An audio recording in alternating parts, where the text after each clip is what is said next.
नमस्कार, मी सी ए रोहन रमाकांत पिंगळे. माझ्या सी ए रोहन पिंगळे या यूट्यूब चॅनलवर आपल्या सर्वांचं मनपूर्वक स्वागत. सुप्रभातम. सुरुवात करूया आपल्या मेडिटेशन व्हिडिओ आणि चिंतन डे 62ला. हाताच्या मुद्रा अशा,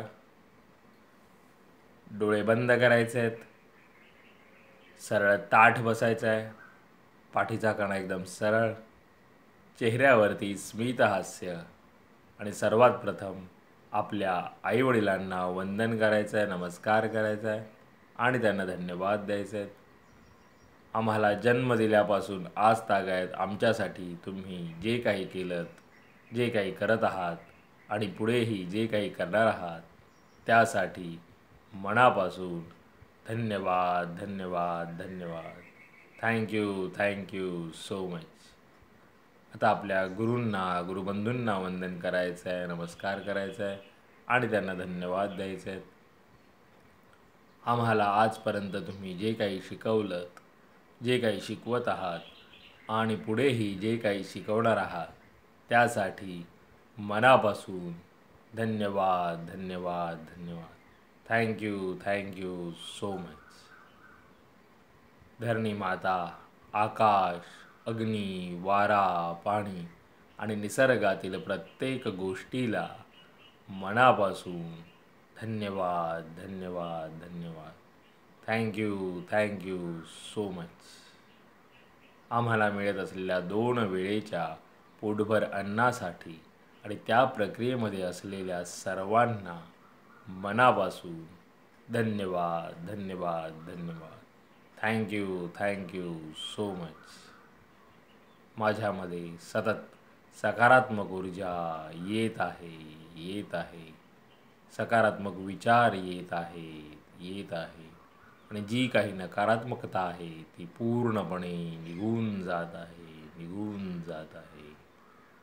मी आनंदी आहे, मी सुखी आहे, मी निरोगी आहे, मी यशस्वी आहे, मी सर्वांचा सन्मान करतो. मी सर्वांना सकारात्मक ऊर्जा विचार देऊ शकत आहे कारण यामध्ये मला पूर्ण युनिवर्स अविरत मदत करत आहे आणि त्यासाठी या पूर्ण युनिवर्सचे मनापासून धन्यवाद धन्यवाद धन्यवाद. Thank you so much. आता आपण ओंकार ध्यानाला सुरुवात करूया.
आणि आता आपण थोडा वेळ अनुलोम विलोम करूया.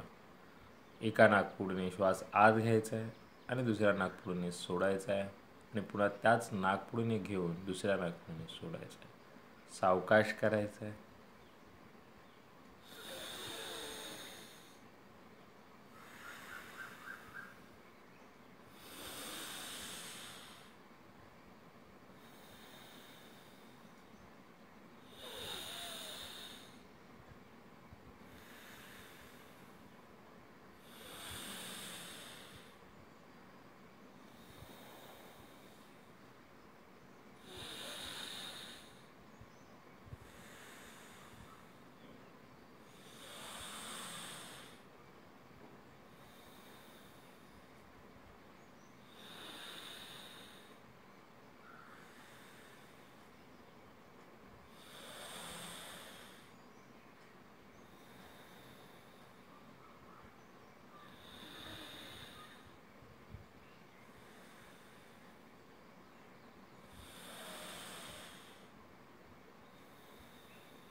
आणि आज आपण 1 मिनिटाचं मौन ध्यान करणार आहोत.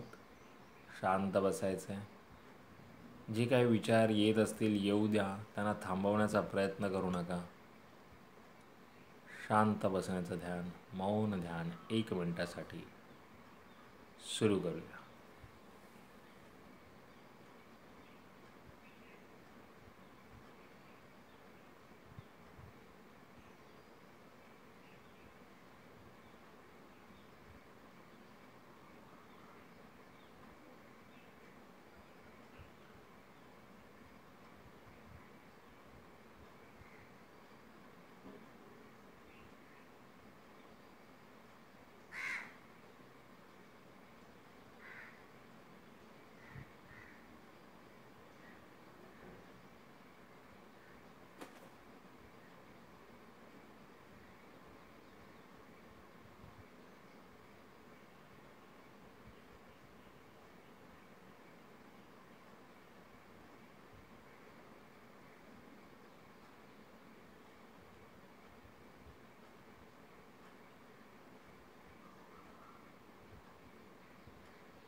धन्यवाद धन्यवाद धन्यवाद.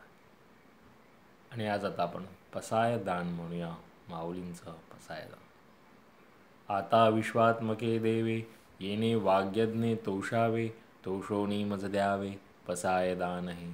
जे खळांची व्यंकटी सांडो, तया सत्कर्मी रतिवाडो, भूता परस्परे जडो मैत्र जीवाचे, दुरितांचे तिमिर जावो, विश्वस्वधर्म सूर्य पाहो, जो जे वांछिल तो ते लाहो प्राणी जात.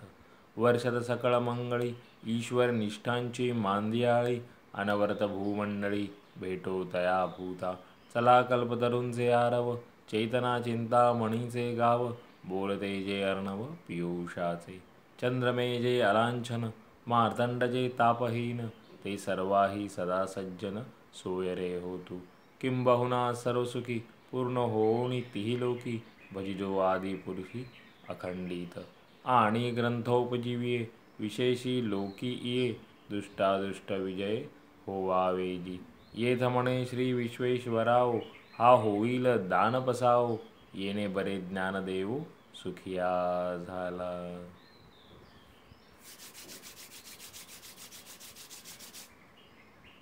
सावकाश डोळे उघडायचे आहेत. मेरा भी मंगल तेरा भी मंगल, सबका मंगल होवे रे. मेरा भी मंगल तेरा भी मंगल, सबका मंगल होवे रे. मेरा आपकी कृपा से सब काम हो रहा है मेरा आपकी कृपा से, सब काम हो रहा है। करते हो तुम कन्हैया मेरा नाम हो रहा है, करते हो तुम कन्हैया मेरा नाम हो रहा है, मेरा आपकी कृपा से सब काम हो रहा है। हे ईश्वरा सर्वांना चांगली बुद्धी दे, आरोग्य दे, सर्वांना सुखात आनंदात ऐश्वर्यात ठेव, सर्वांचं भलं कर, कल्याण कर, रक्षण कर, आणि तुझे गोड नाम मुखात अखंड राहू दे. धरणी मातेला नमस्कार करायचा आहे. Thank you so much for giving me such a kind of wonderful life to life. खूप खूप आभारी असे सुंदर आयुष्य जगण्याला दिल्याबद्दल मनापासून आभारी आहे. Truly blessed, truly grateful from my bottom of the heart. हृदयापासून धन्यवाद. आणि आजचा आपला चिंतनाचा विषय आहे तुलना. अनावश्यक तुलना आपल्याला टाळायची आहे. येस, कंपॅरिझन आपण किती करत असतो. आपण दुसऱ्यांबरोबर क्षणाक्षणाला तुलना करत असतो, कंपॅरिझन करत असतो. आणि ते असं अनवॉन्टेड कंपॅरिझन आपल्याला टाळायचं आहे. कारण का हे कंपॅरिझन करत राहिलं, ही तुलना आपण सतत करत राहिलो दुसऱ्यांबरोबर, तर आपण कधीही समाधानी होऊ शकणार नाही. आणि जर आपण असमाधानी राहत राहिलो तर आपल्याला तणाव निर्माण होणार, स्ट्रेस निर्माण होणार, आणि त्यामुळे तो त्रास आपल्यालाच होणार. त्यामुळे दुसऱ्यांबरोबर तुलना करायची गरज काय आहे. आपण काय होतं, ती दुसऱ्यांबरोबर तुलना करण्यामध्ये आपण आपल्या स्वतःकडे काय आहे ते विसरून जातो. आपल्या स्वतःमध्ये काय आपण चांगल्या गोष्टी आहेत त्या बघायचं सोडून आपण दुसऱ्यांबरोबर सतत तुलना करत राहतो आणि सतत आपण स्वतःला कमतरता म्हणजे कमी समजत राहतो. तर हे टाळलं पाहिजे. त्यापेक्षा तुलना करायची असेल तर ती स्वतःबरोबर करा. स्वतः आपण आधी कुठे होतो, आता कुठे आहोत हे पहा. आधी आपल्याकडे काय होतं, आता आपल्याकडे काय आहे, आपला प्रोग्रेस कसा चालला आहे हे पहा. दुसऱ्यांबरोबर कधीही तुलना करू नका. करत नसाल तर चांगलं आहे, आणि करत असाल तर ते लगेच थांबवा. तर चिंतन करा याच्यावरती. अनावश्यक तुलना टाळायचं आपल्याला बंद करायचं आहे. तर हा होता आजचा आपला चिंतनाचा विषय. पुन्हा भेटू उद्या एका नवीन विषयासोबत. तोपर्यंत नमस्कार.